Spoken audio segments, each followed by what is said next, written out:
bienvenue dans la quotidienne de School TV, l'émission qui vous raconte l'éducation au quotidien. Au sommaire aujourd'hui, comment vivre et s'assumer quand on a le syndrome d'Asperger. Paul Elkarat raconte sa vie avec ce syndrome dans Bienvenue dans mon monde. Il est l'invité du Grand Oral.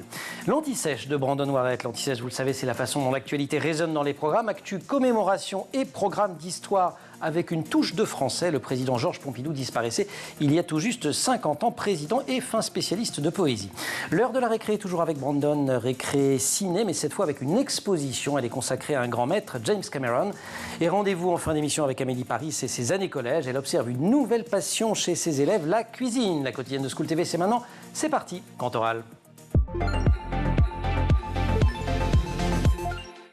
Si vous êtes familier des 12 coups de minuit et d'autres jeux télévisés, ou bien de midi, hein. Mais de midi, mais pas de minuit. Mais il commence avec une gaffe. Ça, c'est autre chose. Hein. On va pas la refaire. Hein. Si vous êtes familier des 12 coups de midi. Ça, c'est autre chose. Et d'autres jeux télévisés, ou bien encore auditeur des grosses têtes, vous le connaissez, Paul Elkarat. Enfin, vous croyez le connaître. Parce que le Paul de la télé ou de la radio, le Paul que vous voyez, ce n'est pas lui, ou plutôt ce n'est qu'une petite partie de lui. Ça, c'est pas moi qui le dis, c'est lui. Et il le dit dès l'introduction de Bienvenue dans mon monde, le livre qu'il publie aux éditions HarperCollins, avec la complicité de notre consoeur et écrivaine par ailleurs, Delphine Sobabert. Paul Elkarat, bonjour. Bonjour Emmanuel, ça commence bien. Ça commence bien, mais vous êtes là pour corriger, je vous fais confiance. Oh oui. On a dit, quand vous avez demandé comment on vous présente, on avait mis candidat de jeu télévisé, on a mis écrivain évidemment, c'est votre 3e livre, et puis alors on avait mis chroniqueur pour dire que vous passiez à la radio. Vous disiez, ah non, c'est sociétaire, on est sociétaire des grosses têtes, oui, c'est ça? Oui, parce que comme à la Comédie Française en fait. Oui, exactement, quand on est aux grosses têtes, on ne présente pas de chronique comme c'est le cas pour les chroniqueurs qui sont dans une émission télé ou radio, mais plutôt on est là pour mettre la bonne humeur, pour répondre aux questions de culture générale posées par Laurent Ruquier. C'est vraiment spécifique aux grosses têtes. Dans le cadre de la radio, après, évidemment, il y a les sociétaires de la Comédie Française. En tout cas, vous êtes sociétaire de RTL. Mais en tout cas, oui, c'est pour que les gens comprennent mieux qu'il y a une petite différence, un distinguo entre sociétaire et chroniqueur. Donc, c'est pour ça que... Paul, je voudrais commencer par la fin du bouquin. Vous écrivez en conclusion: je voudrais tant qu'au terme de ce livre, on ne considère plus ce syndrome d'Asperger comme une tare. Ce syndrome, vous nous le redéfinissez quand même, parce que... Oui, pour la énième fois. Oui, mais c'est important. Non, c'est fait exprès, le syndrome d'Asperger ou trouble du spectre de l'autisme, parce que c'est une des variantes du trouble du spectre de l'autisme, une des deux, avec le syndrome de Kanner en l'occurrence. C'est un trouble envahissant du développement qui ne touche pas les capacités cognitives de l'individu, et en l'occurrence qui se caractérise, comme pour beaucoup de personnes avec autisme, par des difficultés de sociabilisation, des intérêts restreints, difficultés avec le second degré, l'humour, une détestation de l'imprévu, voilà, et puis comme je l'ai dit, des intérêts spécifiques, comme pour moi par exemple c'est l'histoire, même si évidemment c'est pas du tout un intérêt restreint, vu que de l'histoire dépend tous les autres sujets, et comme je suis curieux d'immensément de choses, ça fait que je ne suis pas réellement quelqu'un qui a des intérêts restreints. Voilà. Mais en l'occurrence, c'est ce qui est dit et supposé quand on parle d'une personne avec autisme. Voilà. Syndrome qui n'est ni une tare ni une maladie, expliquez-vous. Exactement. Pourtant, il vous arrive de dire ou de penser: je ne guérirai jamais. Oui, parce que dans le cadre d'une société, quand on souffre beaucoup et qu'ensuite on a des réactions de souffrance, de colère vis-à-vis de cette société qui nous comprend pas et qui nous accepte pas et qui ne capitalise pas sur nos capacités, nos possibilités, nos facultés, etc. Forcément, il y a de la rancœur, de la rengaine, et après, forcément, on est excessivement nerveux, et ça nous rend triste, malheureux, un peu parfois. On est déconnecté de la réalité, on devient littéralement fou. Moi, pour ma part, quand je suis dans des phases dépressives, surtout quand on est dans des phases dépressives, j'ai justement, je suis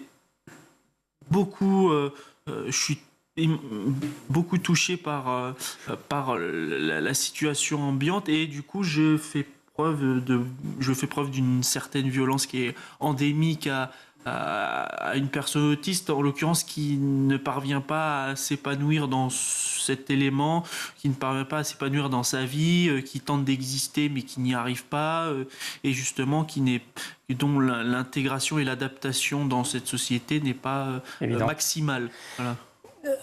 Nervosité aussi qui est liée à la fatigue, qui est liée à l'épuisement. Et ça, vous le décrivez très bien dans le livre. D'ailleurs, je ne sais pas comment ça se passe dans ce studio. Il y a des lumières, Non, forme d'imprévu, etc. Mais c'est fatigant. C'est-à-dire que vous êtes obligé de vous mobiliser pour décoder des choses pour lesquelles d'autres ne se mobilisent pas, ne se fatiguent pas. Oui, on peut dire ça comme ça, on peut dire ça ainsi. Il y a des choses qui sont tacitement établies quand on grandit, quand on reçoit une certaine éducation, etc. Et puis il y a d'autres fois où quand on éduque une personne dite avec autisme, il est plus délicat de lui faire comprendre certaines choses, choses qu'il ne parvient pas à saisir, à comprendre, parce que la logique n'y est pas forcément, ou la rationalité n'y est pas forcément, et donc il en fait un peu qu'à sa tête, il est assez rétif, donc c'est toujours difficile d'instaurer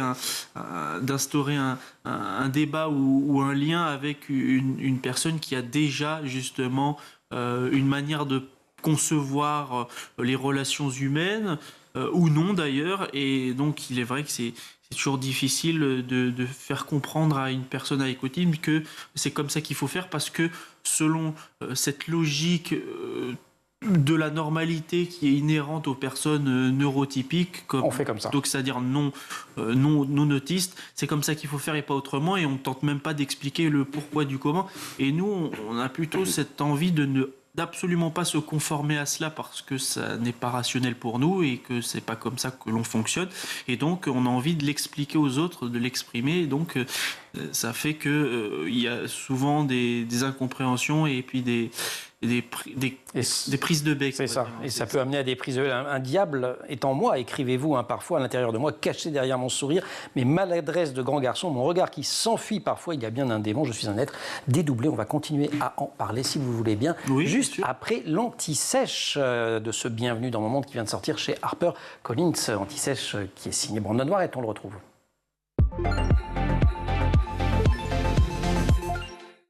Brandon, bonjour. Bonjour Emmanuel. Nous sommes le 2 avril et nous célébrons les 50 ans de la disparition de l'ancien président. Enfin, nous commémorons à tout le moins les 50 ans de la disparition de l'ancien président Georges Pompidou. Et vous revenez sur son histoire. Et oui, un grand monsieur qui fait plaisir à Paul Elkarat, passionné d'histoire et de politique. Et de poésie. Et de poésie aussi. Donc, qui voit le jour le 5 juillet 1911 dans un petit village du Cantal. Amboudif.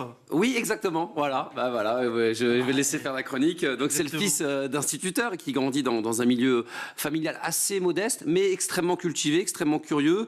Lui, il est érudit et intelligent à l'école. Il excelle évidemment. En 1921, il est marqué par la mort de sa maman. Son père continue à l'inculquer des bonnes valeurs de responsabilité, de rigueur. Il obtient son bac avec mention.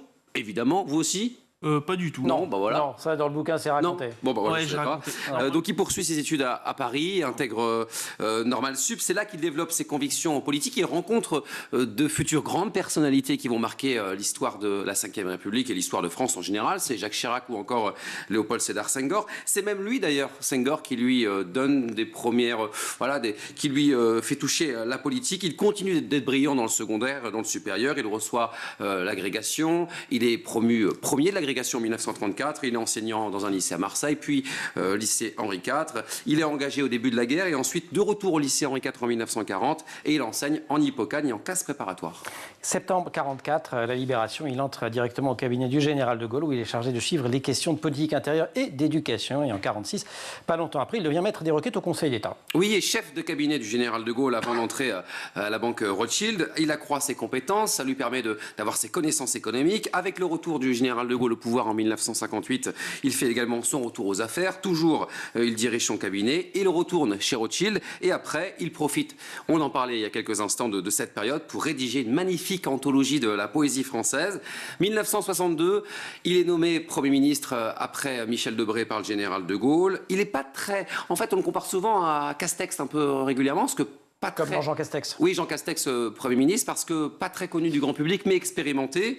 Donc là, on a la crise de 1968. Il réussit à négocier derrière, avec les syndicats notamment. Et ensuite, il est... remercié en 1968, c'est Maurice Coupe du Murville qui le remplace, c'est normal. Il redevient député et c'est à Rome, et ça c'est assez inédit puisqu'on apprend, voilà, effectivement, on apprend qu'il est qu'il est pressenti, en tout cas pour être candidat à l'élection présidentielle. Il remporte le second tour face à... Élection présidentielle Ça vous parle, 1969. Oui, oui, Ouais. c'est face à... Il a été président à 2 reprises, mais sans vraiment être président. Ah oui, contre Power. Bah oui, surtout Ouais, Power. Oh, Il sait bah très oui, bien. mais Mais je dis ça parce qu'il sait très bien la raison pour laquelle il parle d'Alain C'est Power. bien sûr, bien sûr. En plus, j'ai pensé à lui et je l'ai pas dit. Ah oui. Mais Moi aussi, vous l'avez dit. je l'ai dit parce que vous m'y Non, avez mais poussé un peu. mais Bah ouais, vous mais aviez bon. la réponse. Vous avez Donc voilà, 3 secondes. qu'est-ce qu'on peut retenir en quelques secondes de sa politique extérieure? Surtout, c'est l'indépendance de la France, Ouais. le rapprochement avec les États-Unis, mais en même temps, il continue d'échanger avec l'URSS. C'est grâce à lui notamment que la Grande-Bretagne entre dans la communauté européenne, mais également pour l'Irlande et le Danemark. Et sur le plan national, on a beaucoup d'industrialisation du pays. Au niveau des entreprises, c'est l'actionnariat des salariés, la création aussi culturellement d'un art contemporain qui porte aujourd'hui un centre d'art contemporain. Il a aussi contribué à la chute des fameuses Albaltar, Oui, totalement. qui était quand même le symbole de Paris. Du vieux Et Paris. puis, Du vieux marqué, Paris, qui est- Le ventre de Paris qui le disparaissait. ventre de Paris marqué effectivement aussi Et par puis la crise pétrolière, quand même, à la fin de Il sa meurt vie. donc le 2 avril 1974 à l'âge de 62 ans seulement d'une leucémie. Voilà, beaucoup de documentaires tout au long de cette semaine diffusés à la télévision pour revenir sur ce personnage marquant de l'histoire de la République. Merci beaucoup. On se retrouve pour la récré. Bien sûr, un petit quiz nous attend. Waouh. Ah bah, Allez. avec Paul en plateau. Je ne vais même pas essayer de jouer. Grand oral.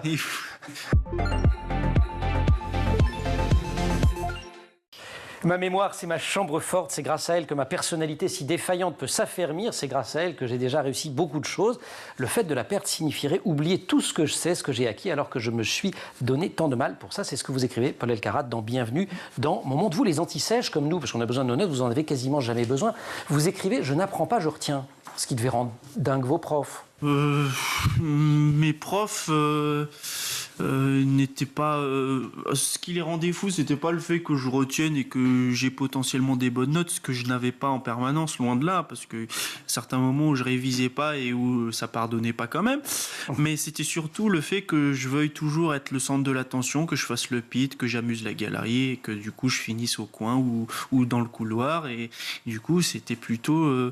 en fait, je voulais attirer l'attention et du coup, en faisant rire mes camarades. Mais vous avez un côté atypique dans votre neuroatypisme. Vous le dites d'ailleurs dans le livre. Une des caractéristiques souvent des personnes qui ont ce syndrome d'Asperger, c'est qu'il y a un rapport au second degré qui est assez difficile. Délicat, Quoi. ouais. C'est beaucoup de premier degré. C'est difficile. Vous avez développé un sens de l'humour qu'on voit et qui est très... Enfin, même quand on vous accueille d'ailleurs dans les couloirs de la télé, ça commence tout de suite comme ça. Oui, parce que j'ai une capacité d'adaptation, de C'est ça, hein. compréhension et d'analyse qui est peut-être supérieure à d'autres qui sont porteurs d'autisme ou Ouais. non d'ailleurs. Donc je suis en mesure par ce biais, par ce mimétisme aussi social de m'adonner à l'ironie au second degré. Un second degré pince sans rire souvent et donc j'en use assez régulièrement et ça fait bien rire en tout cas. La hantise, ceci étant, je prenais cet extrait du livre où vous parlez de votre mémoire, votre hantise, vous avez plusieurs hantises quand même, hein. Vous faites des listes de morts. Oui, bon, c'est pas une hantise, ça, c'est juste Non, vous dites quand une même que ça satisfaction renvoie- personnelle. Hein. Ah, Oui, vous dites ça quand même repas, que ça- ça vous renvoie à... Oui, une finitude de l'être, Ouais, voilà. de l'être Qui est assez matériel. présente, quand même. Oui, une finitude de l'être matériel qui est indéniable. Ouais. C'est-à-dire que, oui, un individu qui décède, comme son nom l'indique, il n'est plus vivant. Voilà, c'est d'un syllogisme fort. Et comme tout être est mortel, l'humain est mortel. Donc par syllogisme, il n'est plus, il va mourir. Et donc, comme on parlait de Pompidou, évidemment. Et ce qui fait que moi, en sachant que à toute vie humaine et à toute vie inhérente à une espèce animale, végétale, etc., il y a une fin. Et donc, on est tous condamnés à mourir, voilà. Et ça fait que, oui, ça fait que réaliser des nécrologies, ça me permet de compiler de manière plus ou moins exhaustive l'ensemble des personnalités qui ont fait l'histoire. Et ça me procure une certaine satisfaction. Et ça me plaît de le faire, donc je ne lésine pas sur les moyens. Dans les pans de votre personnalité qui, dites-vous, rendent la vie parfois insupportable à votre entourage et votre rapport à l'injustice, vous en avez un tout petit peu parlé dans la première partie de l'émission, dans le monde dans lequel on vit, ça doit quand même pas être évident, parce que non, c'est pas absolument partout. Ah oui, bien sûr, tout est injustice, même dans les pans les plus... même dans les pans les plus élevés de la société, le fait qu'il y ait une hiérarchisation, le fait qu'il y ait des plus puissants et des plus faibles, le fait qu'il y ait des plus pauvres et des plus riches, des miséreux, etc., et des gens blindés, entre guillemets, ça me dérange éminemment, mais c'est toujours délicat d'accepter qu'il puisse y avoir des inégalités farouches, croissantes et qui persistent dans les sociétés humaines, et le fait que beaucoup de personnes riches s'enrichissent et que la pauvreté s'accroît, surtout dans les couches dites populaires, ou ceux qui sont bloqués dans un déterminisme social où ils ne parviennent pas à sortir et où ils sont condamnés à vivre de manière délicate. Oui, le fait que la devise française liberté, égalité, fraternité ne soit pas respectée, ne sera potentiellement jamais respectée. Ça vous atteint quand même très fortement. Ça me touche personnellement, oui. Mon père aussi, entre Paul est handicapé et Paul est tout à fait normal. Je vous demanderai juste après la récré si d'une certaine façon les deux versions ou les deux réponses ne sont pas aussi exactes l'une que l'autre. Je vous laisse réfléchir à ça. La récré, on va peut-être pas réfléchir des masses, il y a un quiz apparemment. Brandon. C'est quoi ce quiz, Brandon, alors ? C'est consacré à l'exposition événement qui vient d'ouvrir ses portes. James Cameron, mais oui, à la Cinémathèque française. C'est la première fois qu'on voit une exposition de ce type, d'ailleurs. Ouais. C'est à la fois pour les passionnés de l'homme, pour les passionnés de son cinéma, et de l'art en général, parce qu'il y a environ 300 pièces. Ce sont d'ailleurs beaucoup des pièces de la collection personnelle de James Cameron, notamment beaucoup de dessins, des scénarios qu'il a voulu mettre en place et qui n'ont jamais vu le jour. Et on apprend beaucoup sur la technologie de James Cameron, et donc on en voit aussi beaucoup de making-of, les plus connus, mais des moins connus aussi. Voilà, un petit quiz sur James Cameron pour vous dire à quel point c'est l'un des scénaristes et l'un des cinéastes les plus importants de tous les temps. Il y a parmi les 4 plus gros films de tous les temps au box-office 3 films de James Cameron. Paul, lesquels ? Titanic, Oui. Avatar. Oui. Il n'y a pas les 2 avatars. Si. Il y a les 2 avatars. Et voilà, Ah, c'est ça. 3 sur 4. Et 3 sur 4. Ah, Ouais. oui. L'autre film qui n'est pas de James Cameron. Le 4e, Ouais, il est 2e dans la liste. c'est... Je Autant plais beaucoup n'importe aux quoi. jeunes. c'est pas, Ah oui, non. Non, c'est un film de très récent. c'est pas Spielberg. Non, Barbie ? non, c'est Non, Avengers. ça, c'est en dessous de Oppenheimer. Ah oui, Avengers, Avengers. voilà. Et donc James Cameron, c'est quand même, il faut le dire, c'est autant de spectateurs en France que d'habitants. 67 millions de spectateurs en France et 9 milliards de dollars au box-office mondial. C'est juste conséquent. Hein. Oui. Et Alors que c'est pas forcément un réalisateur qui est très prolifique. oui, C'est-à-dire, 10 films. Il sort Exactement. Il sort très peu de C'est un peu films. comme Quentin Tarantino. Ouais. Voilà, c'est ça. Vous avez un James Cameron préféré ou pas? Non. Qu'est-ce qu'on a de chez James Cameron ? Titanic, Avatar, Terminator. Ah voilà, alors on sent le côté... Alien. Mais oui, Alien, bah voilà, on a un peu de tout. Moi, Titanic, comme ça, on fait le trio magique. Non, mais cette exposition à l'événement, parce que déjà, elle est inédite et elle a pris 3 ans de travail. C'était une collaboration très longue avec James Cameron et son association aux États-Unis. Et on apprend énormément de choses. C'est vraiment toute la cinémathèque. Il y en a pour tous les goûts, vraiment. Si vous êtes fan de son cinéma ou pas du tout, si vous êtes fan de cinéma, tout simplement. Et si vous êtes curieux, surtout, on en apprend beaucoup. Donc, Paul, je vous conseille de vous rendre à la cinémathèque. Vous avez jusqu'au jusqu'à quand ? 5 janvier. Ça laisse un peu de Super, temps, on a toujours le 6 temps. mois en général. Ah oui, c'est... Merci. Voilà. Et bravo pour votre culture à tous les deux. Oh, bon. Voilà. Oh, bah, Oh bon. Grand oral, Paul Elkarat. Bienvenue dans Mon Monde, c'est le titre du 3e livre que publie Paul Elkarat chez HarperCollins en collaboration avec la journaliste et écrivaine Delphine Saubabert. Les 2 précédents étaient ma 153e victoire, mais aussi Crimes et mystères de Paris, un livre du passionné d'histoire que vous êtes, Paul Elkarat. L'écriture occupe, vous le racontez, d'ailleurs une place très importante dans votre vie. Oui, l'écriture. Alors, l'écriture, que ce soit dans le cadre de la rédaction d'un futur ouvrage ou simplement dans le désir que j'ai de faire des listes ou de créer des questionnaires ou de faire des nécrologies, comme je l'ai déjà dit. Oui, c'est quelque chose que j'apprécie. C'est quelque chose de satisfaisant, simplement. Voilà, moi j'aime faire ça. Vous aimez faire ça. Il y a un beau chapitre dans le livre, il n'y en a pas qu'un, mais notamment sur le sentiment d'injustice, le pourquoi moi. Pourquoi moi, ça m'est arrivé ça? Pourquoi moi? Ouais. Vous avez 3 heures. Non, 30 secondes. Ah, dommage. Non, c'est pour les philosophes. Pourquoi moi? Il est vrai que quand je vois ma famille, je me dis ça a dû sauter plusieurs générations parce que personne n'a été né ou n'a été diagnostiqué comme étant autiste hormis moi, et donc je me dis pourquoi cette différence et cette construction neurologique qui m'est intrinsèque m'a touché personnellement à la naissance, et mais forcément, il doit y avoir plusieurs raisons, dont la raison dite génétique. Mais je ne sais pas pourquoi ça m'a touché moi personnellement, justement parce que je n'ai pas de référence familiale dans le domaine de l'autisme, et aucun membre de ma famille n'en a d'ailleurs. Donc forcément, ça a été très étonnant quand on s'est aperçu que j'avais des similitudes avec le syndrome d'Asperger, donc un trouble du spectre de l'autisme, et en l'occurrence que je sois diagnostiqué comme étant tel. Ce qui s'est fait assez tard, vous vous souvenez encore de la date et du jour? Oui, 22 juin 2015, j'avais 16 ans, et c'était au CRA de Martinique, Centre Ressources Autisme. Voilà. Et là, ils vous renvoient en métropole? Alors, ils nous renvoient... Ils disent à vos parents, les structures seront... Oui, ils nous renvoient dans le sens... alors, ils nous renvoient pas... Non, vous n'êtes pas expulsé, mais ils vous conseillent d'aller en métropole.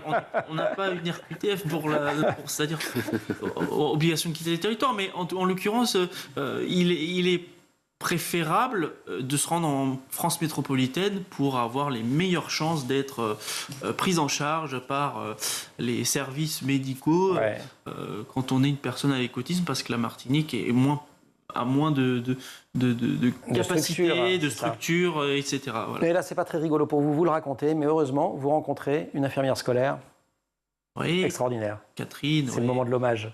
Oui, c'est l'hommage. Je remercie cette infirmière qui a été très présente dans ma fin de scolarité au lycée. Ce que vous racontez, vous arrivez au lycée et elle dit tout de suite, enfin, elle dit à vos parents, vous en faites pas, je sais ce que c'est.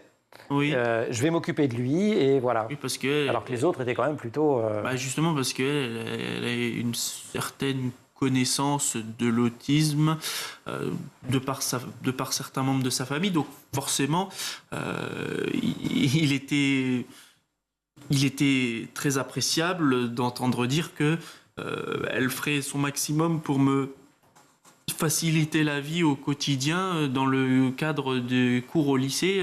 En l'occurrence, le fait d'être dans une période de dépression intense consécutive à mon arrivée en métropole, je suis arrivé en cours d'année, en plus c'était l'hiver, il faisait très froid, il neigeait, j'étais dans un nouvel établissement avec de nouveaux professeurs, nouveaux élèves, etc. Et la nouveauté, c'est quelque chose de compliqué quand on est neuroatypique. Voilà, c'est difficile à supporter, et puis je venais d'avoir mon diagnostic aussi, donc ça se découpait assez mal, on va dire, mais évidemment j'ai eu l'aide ô combien précieuse de cette infirmière qui m'a beaucoup aidé, m'a beaucoup Catherine, accueilli. Donc. Voilà, c'est ça, exactement. J'ai une dernière question, Paul. Vous dites l'autisme étant un câblage neurologique différent de la normale et non une maladie psychique, la plupart des médecins ne le détectent pas dans leur radar. Est-ce que vous auriez un conseil à donner à des parents, des indices à scruter, parce que vous avez été diagnostiqué, vous, à 16 ans, c'est quand même tard, et quand vous racontez votre enfance, il y avait un tas de signaux qui, avec le recul, pouvaient suggérer quelque chose. Oui, cela peut toujours suggérer, voilà. Du moment qu'on a la connaissance qui va avec, c'est-à-dire que du moment qu'on a la capacité d'analyse et d'observation, et du coup la connaissance aussi de la nosologie, c'est-à-dire le catalogue des maladies, ou des maladies, des troubles, des pathologies, etc. Et en l'occurrence, il est vrai que l'autisme, syndrome d'Asperger, n'est pas toujours bien détecté parce qu'il y a une méconnaissance latente de l'autisme sous ses très nombreuses formes. Et moi, malheureusement, je ne suis pas tombé, puisqu'il y a un facteur chance aussi de tomber sur des gens qui connaissent et plein d'autres qui n'en connaissent pas. Moi, je suis tombé que sur des gens qui ne connaissaient pas bien ou Et voire donc pas ça- du tout ouais, c'est ça. l'autisme, et donc forcément je n'ai pas pu être aidé, et mes parents n'ont pas pu avoir Et vous aider une et certaine comprendre lumière ce qui se sur passait. cette différence. Ouais. Donc forcément j'ai... Et d'un tout petit mot, mais vraiment d'un mot, parce qu'on va accueillir Amélie dans quelques secondes. Je vous ai posé une question, je ne vous ai pas laissé répondre. Quand votre père dit « Paul est handicapé, Paul est tout à fait normal », il oscille entre les deux, mais au fond, c'est un peu les deux, non? Un peu les deux. Attendez, il faut réfléchir. Alors vous me répondez à la fin de l'émission. Ouais, Les années si vous collège, voulez, Amélie Paris.